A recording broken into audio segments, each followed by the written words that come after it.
How Google Works, by Eric Schmidt and Jonathan Rosenberg. Introduction. Picture this. It's a Friday afternoon in May of 2002 at a young, buzzing company called Google. One of its founders, a brilliant but restless young man named Larry Page, is playing around on his own website. He types in a search for Kawasaki H1B. Now, he's not looking for an immigration lawyer. He's looking for a vintage motorcycle. But the ads that pop up on the side of the page are all for law firms. He tries another search, French cave paintings, and an ad appears, inviting him to buy French cave paintings from an online store. Larry is horrified. His company's mission is to organize the world's information and make it universally accessible and useful. But these ads are useless. They're noise. They're clutter. In a word, they suck. Now, in a normal company, the founder would call an emergency meeting. He'd summon the head of the advertising department. There would be presentations, action plans, and a multi-week process to fix the problem. But Google wasn't a normal company. Larry didn't call anyone. He didn't send a single email. He simply printed out the search results, highlighted the terrible ads, and walked over to the kitchen. He pinned the pages to a bulletin board right next to the pool table, and in big, angry letters, he scrawled across the top, "These ads suck." Then he went home for the weekend. That single act, that simple, frustrated note, would trigger a chain of events that would not only change the course of Google forever but would also reveal the secret DNA of how to build a truly great company in the modern world. It's a story that reveals a new way of thinking about business, leadership, and talent. Today, we're diving into the brilliant book How Google Works, written by the two men who were brought in to provide adult supervision to this chaotic startup, Eric Schmidt and Jonathan Rosenberg. This isn't just a book about Google. It's a playbook for a new era, the internet century. And I promise you, by the end of our time together, you will understand the unwritten rules that allow ordinary people to build extraordinary things. You will learn how to attract the most brilliant minds, how to create an environment where they can do their best work, and how to make decisions that don't just help you compete, but help you change the game entirely. This is the story of how two seasoned executives had to unlearn everything they thought they knew about business, taught by the very people they were supposed to manage. Let's begin. Book summary. To understand the lessons in How Google Works, you first have to understand the world that Eric Schmidt and Jonathan Rosenberg walked into. Imagine being a seasoned, successful executive. You've run big companies. You've managed thousands of people, you have an MBA, and you know the rulebook of corporate America by heart. Then, you arrive at Google in the early 2000s, and you realize that nobody there has even read the rulebook. In fact, they seem to be writing a completely new one, and the first rule is, the engineers are in charge. When Eric Schmidt, the newly appointed CEO, arrived for his first day, he couldn't even get into his own office. It was already occupied by a group of software engineers who had decided it was a good place to work. Instead of kicking them out, Eric, the CEO of the company, quietly found a tiny, closet-sized office down the hall. A few weeks later, he arrived to find he had a new office mate. An engineer named Amit Patel had decided Eric's tiny office was still bigger than his, so he just moved himself in. They shared that office for months. This wasn't a company that measured importance by the size of your office. It was a place built on a completely different set of values. This was the world created by two brilliant Stanford PhD students, Larry Page and Sergey Brin. They didn't have business degrees. They saw this not as a weakness, but as an advantage. They had a few simple principles. First and foremost, focus on the user, and all else will follow.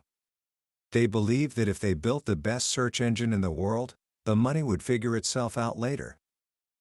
And their plan for building the world's best everything was equally simple. Hire as many talented software engineers as possible, and then give them freedom. This is where our story truly begins. Because into this chaotic, brilliant, engineer-driven world came Jonathan Rosenberg, a seasoned product executive with an MBA. He was hired to bring discipline and structure to the product development process. He arrived, confident that he was just the guy to do it. A few months into his job, he presented Larry Page with a masterpiece of a product plan. It had schedules, milestones, approvals, and a 2-year roadmap. It was everything a textbook would tell you a good business plan should be. He was ready for a round of applause. Instead, Larry Page hated it. He looked at Jonathan and asked a series of devastatingly simple questions. Have you ever seen a scheduled plan that the team beat? Jonathan had to admit, no. Have your teams ever delivered better products than what was in the plan? No again. Then what's the point of the plan? Larry concluded. It's holding us back. There must be a better way. Just go talk to the engineers. That phrase, just go talk to the engineers, was the moment Jonathan realized he was in a new world. The engineers at Google weren't just coders. They were brilliant, business-savvy, creative powerhouses. To hem them in with traditional plans and processes would be, as Larry put it, stupid. This brings us to the central conflict of the book. In 2003, a storm was brewing. Microsoft, codenamed Finland inside Google, was the most powerful tech company on the planet, and it was about to turn its full attention to crushing this little startup in Mountain View. Google's board of directors, quite reasonably, demanded a plan. A real MBA-style business plan, detailing how they would fight back. Eric and Jonathan were stuck. They knew the board was right. You can't take on the biggest gorilla in the jungle without a plan. But they also knew that a traditional business plan would be rejected by Google's culture. It would be an alien organ transplanted into the body of the company, and the company's immune system, its brilliant engineers, would attack it on sight. Even worse, Larry and Sergey would kill it before it ever saw the light of day. So, what did they do? They created a plan that looked enough like a plan to satisfy the board, but in reality, it was a declaration of principles. It had no financial projections, no market research, no org charts. It said, simply, that to compete with Microsoft, Google would focus on its users and build excellent products. That was it. That was the plan. And it worked beyond their wildest dreams. Why? Because they realized that in this new era, the internet century, the old rules of business no longer applied. Success wasn't about controlling information or distribution. It was about product excellence. And product excellence could only be achieved by attracting a new kind of employee and creating an environment where they could thrive. The authors call this new kind of employee a smart creative. This is the most important concept in the entire book. A smart creative is not your traditional knowledge worker. A knowledge worker is an expert in a narrow field. They follow the rules. A smart creative, on the other hand, is a different animal altogether. She has deep technical knowledge, but she combines it with business savvy and a powerful creative streak. She's not just an expert in thinking, she's an expert in doing. She doesn't just design concepts, she builds prototypes. She's driven by data, but not paralyzed by it. She's her own focus group, constantly using and testing the products she builds. Smart creatives get bored easily. They ask uncomfortable questions. They challenge the status quo. They are not afraid to fail, because they know that failure is just another way of learning. They don't wait to be told what to do. They take initiative. And most importantly, you cannot tell them how to think. If you can't tell people how to think, then you have to manage the environment where they think. You have to make it a place they want to come to every day. And this brings us back to that note on the wall. These ADS suck. When Larry Page put that note up, he didn't give an order. He didn't create a task force. He simply identified a problem that violated the company's core mission. And what happened? A small group of engineers, who didn't even work on the ads team, saw the note. They understood the problem. They agreed it was a problem. And because they were smart creatives, empowered by the company's culture, they decided to fix it. Over the weekend. That Monday morning, they sent an email not just agreeing with Larry, but with a full analysis of the problem, a proposed solution, and a link to a working prototype they had already built. That solution? Ranking ads based on their relevance and usefulness to the user, not just how much an advertiser was willing to pay, became the foundation of Google's multi-billion-dollar advertising business. It wasn't a manager's plan that created this breakthrough. It was the culture. The culture attracted the right people, the smart creatives, and the people created the magic. So, how do you build a culture like that? The authors lay out a fascinating set of counterintuitive principles. First, keep them crowded. Forget the corner office. Forget quiet, spacious cubicles. The authors argue that offices should be designed to maximize energy and interactions. When you can literally reach out and tap someone on the shoulder, ideas flow freely. The default state should be a loud, boisterous, collaborative buzz.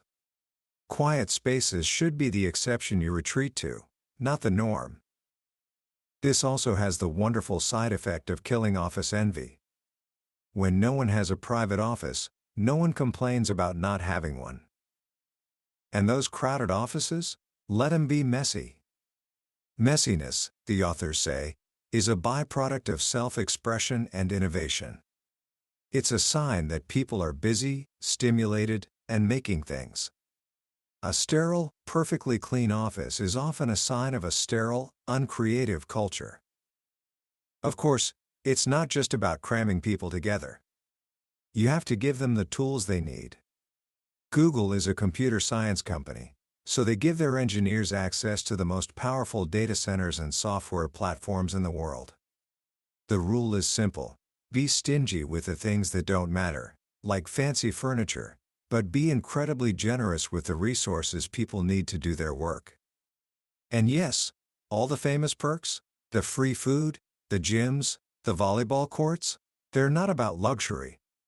They're about creating an environment where people want to be, where serendipitous encounters can happen, and where the line between work and life can blur in a positive way.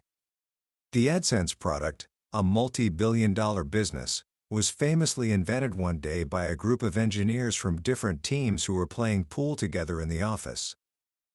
Next, you have to change how decisions are made. In most companies, decisions are dominated by the high PPO, the highest paid person's opinion. The boss speaks, and everyone else nods along like bobbleheads. Google works to create a meritocracy, where it's the quality of the idea that matters, not who suggests it. This requires a culture where there is an obligation to dissent. If you see something wrong, you are required to speak up. If you don't, and the bad idea wins, you are just as responsible. This is how you kill the culture of fear where hippos thrive. To make this work, the organization itself needs to be different. The authors advocate for a flat structure, guided by what they call the Rule of 7. At most companies, this means a manager should have a maximum of 7 people reporting to them. At Google, it means they should have a minimum of 7. Most managers have far more. With that many direct reports, you simply don't have time to micromanage. You are forced to give your people freedom and autonomy. And what about those crazy, long-shot ideas? The ones that seem too risky or too far out? This is where the 70/20/10 rule comes in. It's a simple framework for allocating resources. 70% of your resources go to the core business, the things that are already successful and pay the bills. 20% go to emerging projects, new ideas that have shown some promise and could be the next big thing. And 10% go to the brand new, completely speculative, high-risk ideas. This 10% is crucial. It ensures that the crazy ideas get some support, but it also protects them from being overfunded. Creativity loves constraints. A lack of resources forces ingenuity. When Larry Page first had the idea to scan every book ever published, he didn't assemble a massive team and a huge budget. He rigged a digital camera to a tripod in his office, used a metronome to pace his movements, and started taking pictures of a book, one page at a time, while a colleague turned the pages. From that crude, low-cost prototype, Google Books was born. This spirit of experimentation is baked into the culture through the famous 20% time. This is the policy that allows engineers to spend one day a week working on whatever they want. It's not about time, the authors clarify. It's about freedom. It's a check on managers who might be too quick to say no. It's permission to work on something you're passionate about, even if it's not your official job. Many of Google's most successful products, like Google News and AdSense, started as 20% projects. It's the ultimate expression of trust in your smart creatives. But having a great culture is only half the battle. You need a solid foundation for your business. And this is where the authors deliver another shocking piece of advice: your plan is wrong. No matter how brilliant your business plan is, it's flawed. The world changes too fast. A venture capitalist doesn't invest in a plan, they invest in a team. Because a great team will recognize the flaws in their plan and adapt. So instead of a rigid plan, you need a stable foundation of principles. The first principle is to bet on technical insights, not market research. Market research tells you what customers say they want. It leads to incremental improvements. Henry Ford famously said, "If I had asked people what they wanted, they would have said faster horses." A true technical insight is a new way of applying technology or design that creates something fundamentally better, something new and surprising and radically useful. Google Search itself was built on a technical insight, that you could rank the quality of a web page by looking at how many other pages linked to it. This was a completely new way of thinking about search. The book is filled with examples. AdWords was based on the insight that ads could be ranked as information. Google News was based on the insight that you could group stories algorithmically by topic, not by source. The second foundational principle is to optimize for growth. In the internet century, you don't just grow, you scale. This means growing very quickly and globally. To do this, you need to build platforms, not just products. A platform is something that other people can build on top of. Android is a platform. YouTube is a platform. These platforms become more valuable as more people use them. In the early days, Google focused relentlessly on growing its user base, even when it wasn't making much money. They knew that if they built a massive, loyal audience, the business model would follow. They were generous with partners, sharing as much revenue as possible to encourage the growth of the entire ecosystem. And the best way to scale a platform? Default to open, not closed. This is another deeply counterintuitive idea for traditional business leaders, who are taught to build a competitive advantage and then defend it like a fortress. An open model means sharing your intellectual property, using open standards, and making it easy for customers to leave. You trade control for scale and innovation. Android is the perfect example. Google made the operating system open source, available for any hardware manufacturer to use for free. Apple, with iOS, took the opposite approach, maintaining complete control. Both have been massively successful. But the authors argue that unless you have a once-in-a-generation genius like Steve Jobs at the helm, who can be right almost all of the time, defaulting to open is the better strategy. It allows you to harness the talents of thousands of people outside your company and drives innovation across an entire ecosystem. Of course, none of this works without the right people. And this brings us to what the authors call the single most important thing any manager does: hiring. In most companies, hiring is a chore delegated to recruiters. At Google, it's a core responsibility for everyone, especially senior leaders. They realize that a workforce of great people doesn't just do great work, it attracts more great people. It's called the herd effect. A players hire a players. But B players, fearing competition, tend to hire C players. If you compromise on quality even once, you start a downward spiral. So, how do you find the right people? The authors say to look for learning animals. These are people who aren't just smart, they have an insatiable curiosity and a character that loves to be challenged. You hire them not for what they already know, but for their ability to learn what they don't yet know. In an interview, you're not just looking for raw intelligence. You're looking for passion, character, and grit. A good test for character is what they call the LAX test. Imagine you were stuck in the Los Angeles airport with this person for 6 hours. Would you enjoy the conversation? Would you learn something? Or would you be desperately looking for an escape? You want to hire interesting people, people with unique perspectives and hobbies, people who are engaged with the world. And the hiring decision itself? It should never be left to a single hiring manager. Human nature gets in the way. A manager might be hesitant to hire someone smarter than them. So at Google, hiring decisions are made by a committee of peers.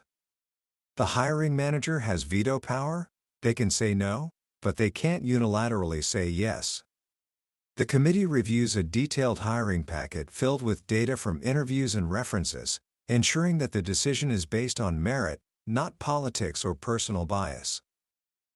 Once you have these amazing people, you have to reward them. The authors believe in disproportionate rewards for disproportionate impact.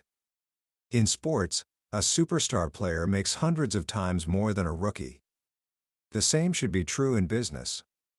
A smart creative who has a massive impact on a product should be paid outrageously well, regardless of their title or tenure. The final piece of the puzzle is how you make decisions and communicate in this chaotic, fast-moving environment. The goal is to achieve consensus. But the authors have a very specific definition of this word. It doesn't mean getting everyone to agree. That just leads to a room full of bobbleheads nodding yes, who then leave and do whatever they wanted to do anyway. True consensus means arriving at the best idea for the company and getting everyone to commit to it, even if they don't agree with it. And the only way to get there is through open debate and conflict. A leader's job is not to state their opinion first, but to ensure every voice is heard. And once the decision is made, everyone must either commit or escalate. There is no passive-aggressive sabotage. To fuel these debates, you need data. In every Google conference room, there are 2 projectors. One is for the presentation. The other is for the data. You don't convince by saying, "I think." You convince by saying, "Let me show you." And finally, in this world of smart creatives, a leader's most important role is to be a damn good router. Your job is not to hoard information, but to share it. To connect people, to connect ideas, and to make sure that information flows freely throughout the organization. Your default mode should be open. At Google, after every board meeting, the entire presentation and board letter are shared with every single employee. This level of transparency builds trust and ensures that everyone is aligned on the company's priorities. It starts with the CEO. Every quarter, Larry Page posts his own objectives and key results, his OKRs, for the entire company to see. And then he holds a meeting where he and his leadership team publicly grade themselves on how they performed against the previous quarter's goals, often with plenty of red marks for failure. This sets a powerful tone of transparency and accountability from the very top. How Google works is, at its heart, a story of transformation. It's the story of how a company built on a new set of rules for a new century changed the world. but it's also the story of how its leaders had to change themselves. They had to let go of control, embrace chaos, and learn to trust their people. They had to learn that in the internet century, the pyramids of the old corporate world are unbuilt. The new world is being built by small teams of passionate, empowered smart creatives, who are not just imagining the unimaginable, but building it. Commentary. As we step back and look at the ideas and how Google works, what strikes me most profoundly is that this isn't really a book about technology. It's a book about people. It's a recognition that in a world where technology has made so many things abundant, information, computing power, global reach, the one thing that remains truly scarce and infinitely valuable is human talent. Specifically, the talent of the smart creative. The most powerful lesson here is the complete inversion of the traditional management pyramid. For a century, business was about command and control. Leaders had the information, they made the plans, and employees executed them. This book argues that this model is not just outdated, it's a recipe for failure in the 21st century. Your best people are no longer just executing your ideas, they are the source of your best ideas. Your job as a leader is not to be the chief strategist, but the chief architect, the architect of an environment where brilliant people can do their best work. This is a deeply humbling idea for any leader. It requires checking your ego at the door and admitting that the smartest people in the room are probably not you. It requires a shift from managing people to cultivating talent. It's the difference between being a chess master, moving pieces around a board, and being a gardener, creating the right conditions for things to grow in ways you could never have predicted. And that, I think, is why this book matters so much, especially for someone your age, who is just starting to think about their career and the kind of impact they want to have. You are entering a world that operates by these new rules. You are a native of the internet century. You have the opportunity not just to join a company, but to build something new, whether it's from scratch in your dorm room or from within an existing organization. So, how can you start applying these principles right now? Here are a few simple thoughts. First, become a learning animal. Don't just focus on the classes you have to take. Pursue your curiosity. Learn to code, even if you're not a computer science major. Take a statistics class, because as the authors say, data is the sword of the 21st century. Read voraciously. Ask questions. Don't be afraid to look foolish by admitting what you don't know. Your ability to learn and adapt will be your single greatest asset. Second, practice being a damn good router. In your school projects, in your clubs, in your friendships, don't be an information hoarder. When you find a fascinating article, a great video, or a new idea, share it. Connect people who you think should know each other. The person who generously shares information and builds connections becomes a hub, a valuable center of their network. And third, start thinking 10x. Don't just ask how you can get a 10% better grade on your next test. Ask, what would it take to build a project so amazing it changes the way the entire class thinks about this subject? Thinking big is a muscle. The more you use it, the stronger it gets. It attracts other big thinkers and opens up possibilities you never would have seen otherwise. That was a summary of How Google Works by Eric Schmidt and Jonathan Rosenberg. We've journeyed through the core ideas today, but I'll be honest with you, a summary is like looking at a photograph of a great adventure. You can see where they went, but you can't feel the thrill of the journey itself. The real magic of this book is in the stories, the details, and the way the principles connect to form a powerful philosophy. This summary is your map, to help you decide if this adventure is one you want to take. If anything we've talked about today has sparked a fire in you, if it has made you think differently about what's possible, then I encourage you to grab a copy. Reading it isn't just about learning business strategy, it's an experience that can genuinely change the way you see your own potential and the future you can build.